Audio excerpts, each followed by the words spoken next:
the American people stand firm in the faith which has inspired this nation from the beginning. We believe that all men have a right to equal justice under law and equal opportunity to share in the common good. We believe that all men have the right to freedom of thought and expression.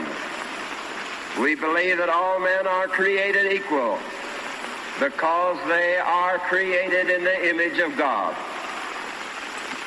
From this faith, we will not be moved. Hello, God bless America, and welcome to the Freedom of Thought podcast. I am your host, Paladino Joey, or Joey Awajan. Freedom of Thought is available on Apple Podcasts, Google Podcasts, Spotify, iHeartRadio, TuneIn Radio, Amazon Music, Stitcher, and Double Twist. Thank you once and always for downloading and listening to this show, as we will once again look at the world out there. It's snowing in my Golden Valley apartment right now, or at least outside my Golden Valley apartment.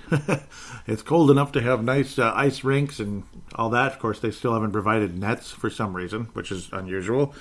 Timberwolves basketball is playing again. Hockey's about to get started, so the sports world's going to be nice again for the most part.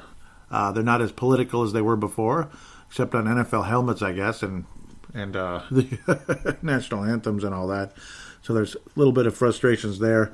Interesting goings on all over the place. You're seeing Black Lives Matter monuments getting smashed and damaged and defaced, from George Floyd to whoever, to statues, this and that. It's kind of funny.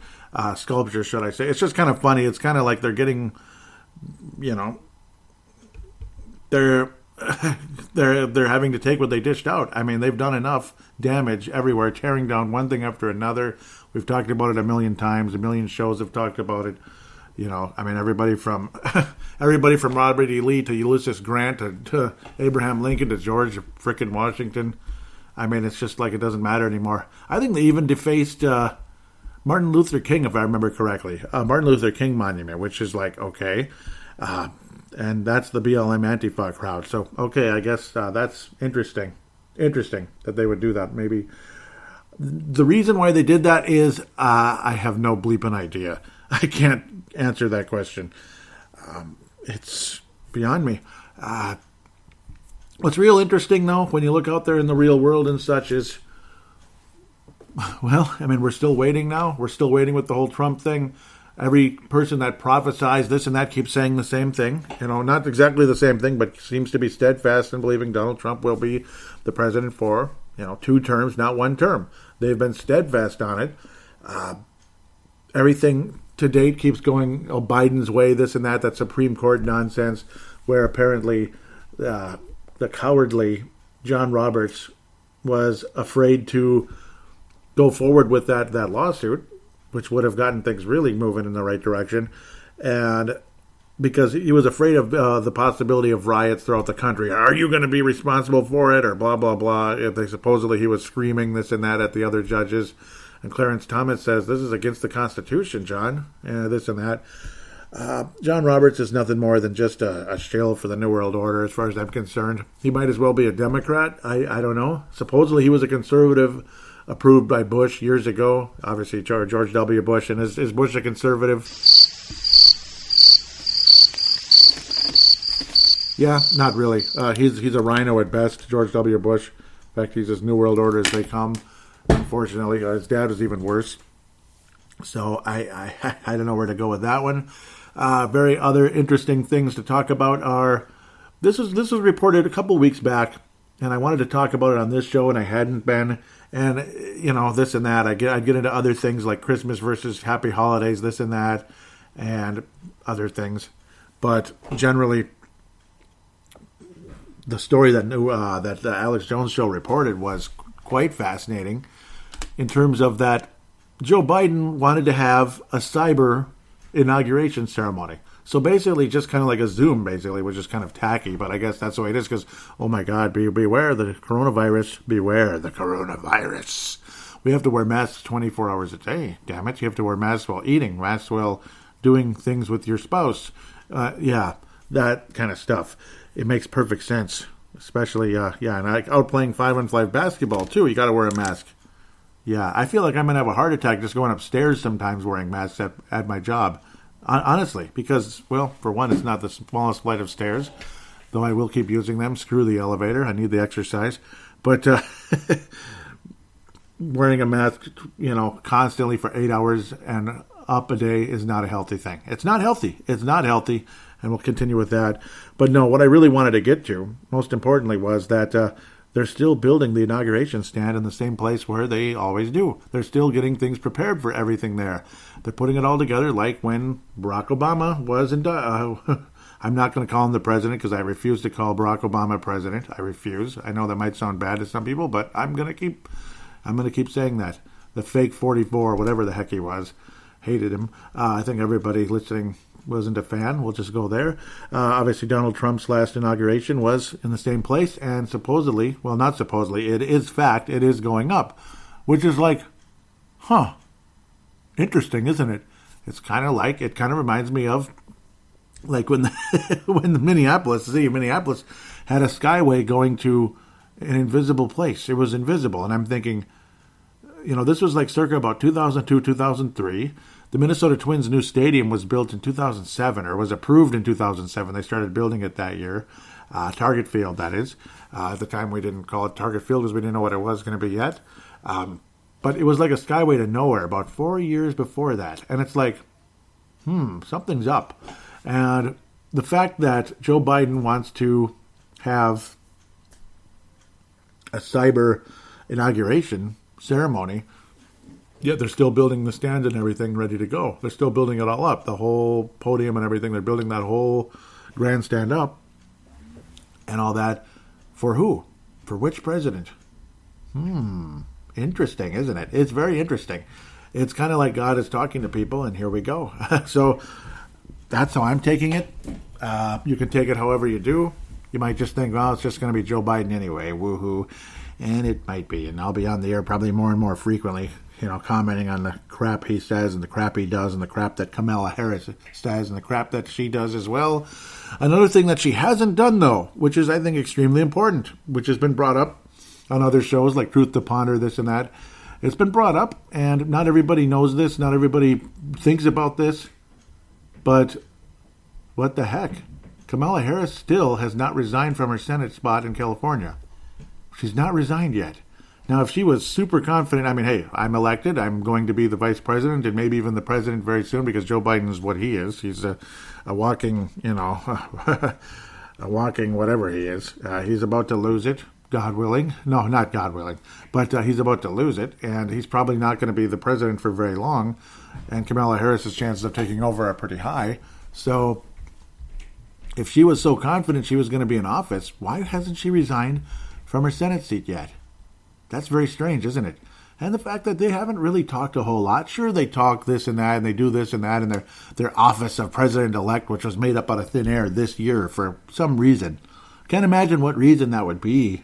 It can't be to manipulate the public, can it? No, Joey, you can't think that way.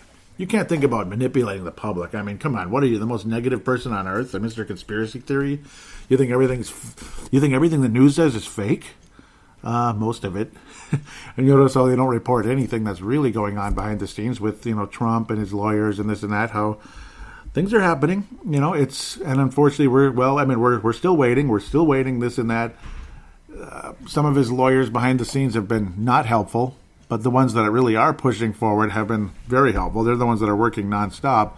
I guess about 90% of his people from the past when he was when he was for sure the president and there wasn't any election yet, have deserted him, which is disappointing. That was something that almost brought a tear to my eye just thinking about that.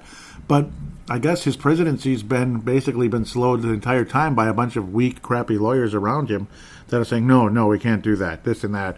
So that's the ultra frustration with what's been going on with the Trump administration the past 4 years. So, there's no question that he wants to do a ton more than he has been able to do the last 4 years, and hopefully maybe the next 4 years will be much different as the gloves will be pulled off and it's time to go. It's time to put some people in prison. It's time to indict some people like Hillary Clinton, like Barack Obama, Joe Biden, Kamala Harris, who I do believe will never be president and vice president or president-elect, this and that. It's all just a bunch of nonsense. I was watching on my way to church because we're late like we always are for Living Word Christian Center, where you could watch it on YouTube, the stream, in the car, legally in the car. I wasn't really watching it. I was kind of listening, but I was glancing because we're at the red light. And then all of a sudden, actually, no, I was waiting for my wife in the car, so I wasn't driving. So I was not, because I wasn't really glancing. I was listening in the car. Somebody's username was 45 Lies. That's nice. And then they said pray. You know how some people might have a prayer request or something like, oh, my mom's sick, or I'm not feeling good, or pray for this, pray for that, pray for this country.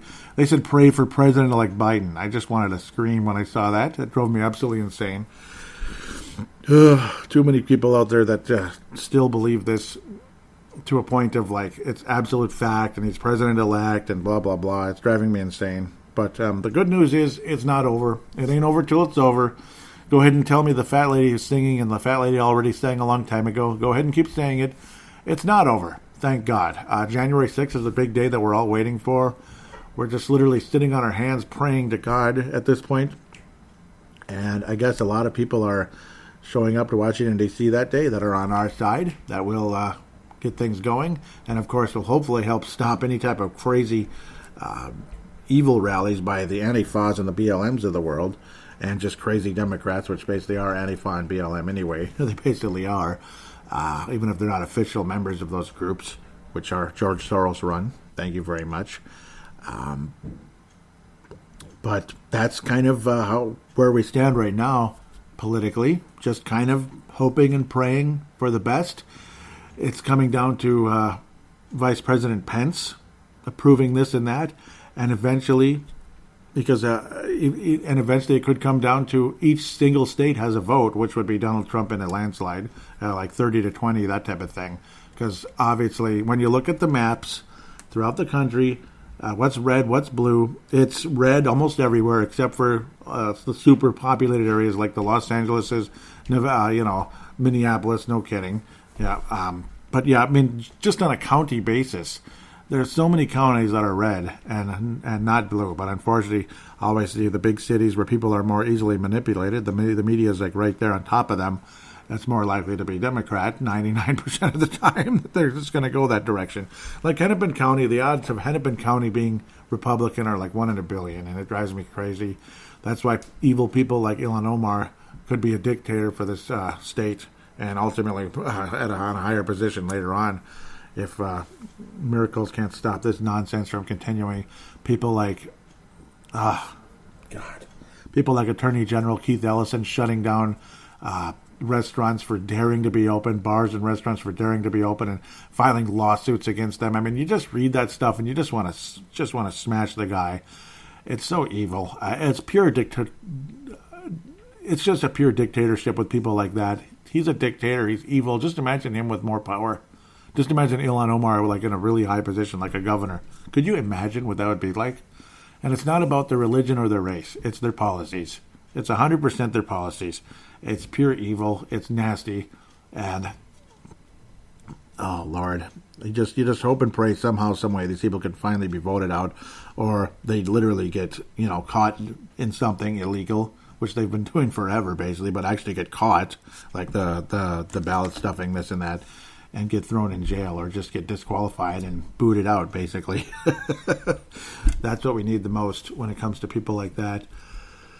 The reality is, unfortunately, again, these overpopulated cities are the biggest problem when it comes to this country and in a lot of ways the whole planet, because in the overpopulated cities, everybody believes that we are overpopulated, and then they buy into all these lies about, oh my God, climate change. That's that's literally how it works. I mean, they're taking advantage of the situation in a big way. Well, it is overpopulated. I mean, look at all the people, just like at my job, talk about overpopulated. Yeah, but then there's like other areas, it's not overpopulated. There's so many parts of the country that are not overpopulated, and they would never think in a million years that the world is overpopulated, this and that, oh my God, there's so many people. We're making the planet warm up. It makes perfect sense, right? Especially when it's minus 6 degrees, after it's 40 degrees. Oh, but that's because the sea's rising, so it makes everything colder. Okay, sure. Yeah, that's global warming. That's why it's snowing on April 20th. Yeah, it's global warming causes it to cool down. Global warming causes it to. I mean, the stuff they come up with. I mean, you can't make this stuff up. It's beautiful. It's absolutely beautiful. Global warming makes the temperatures drop. Okay, so that means a bad shooter in the NBA is a good shooter, right? So if he can't shoot free throws, that means he's a good free throw shooter. He's like 50%. That about makes the same sense. Or say right now, there's too much freaking sunlight. It's been cloudy like 3 days in a row. It's too much freaking sunlight. This is terrible.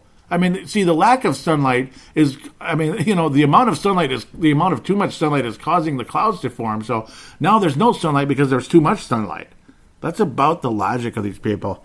It's kind of like saying what goes down must come up.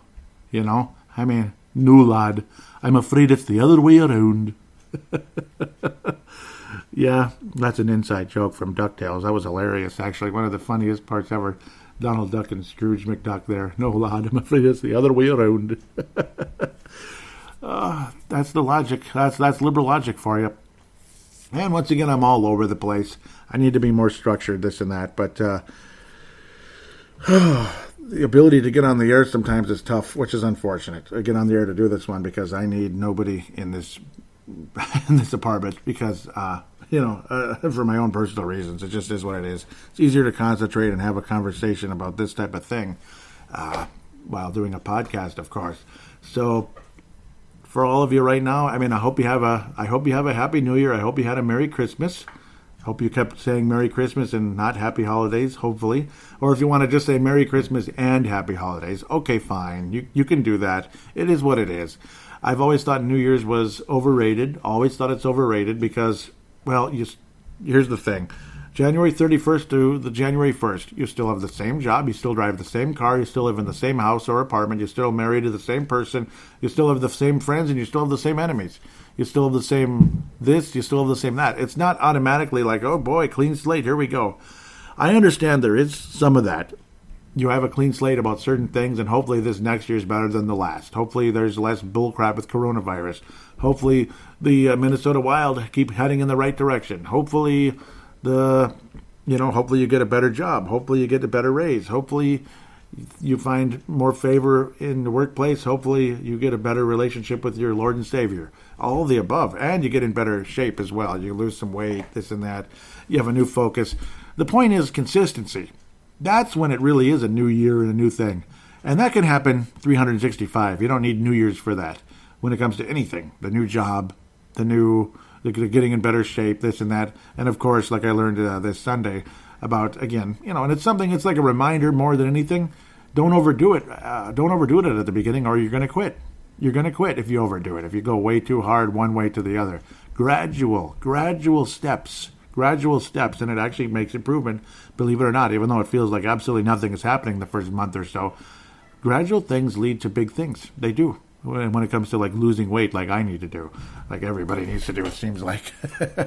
It's just a reality. So with that said, wishing all of you a very happy New Year, even though, again, I do think the way everyone goes ape-bleep over it, it's so overrated. Oh, my God.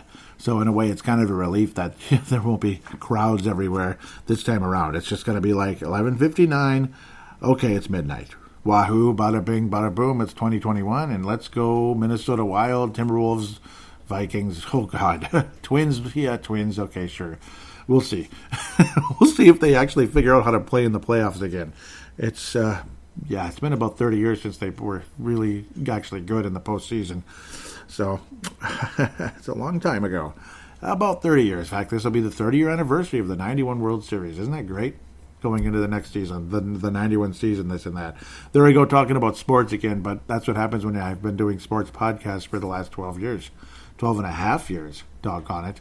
With that said, gosh, it's actually 13 years now. No, it's 13 years. What am I talking about? January 28th. So 13 years, and January 28th was when the first Paladino Live podcast came out. With that said, wishing all of you a happy new year, like I said, and hopefully in the next 6 days or so, something wonderful happens and the riot bums can stay home, shut their mouth, grow up, this and that, and hope for the best. Thank you, Lord, for a miracle, and we'll talk to you soon. God bless you, and God bless the United States of America.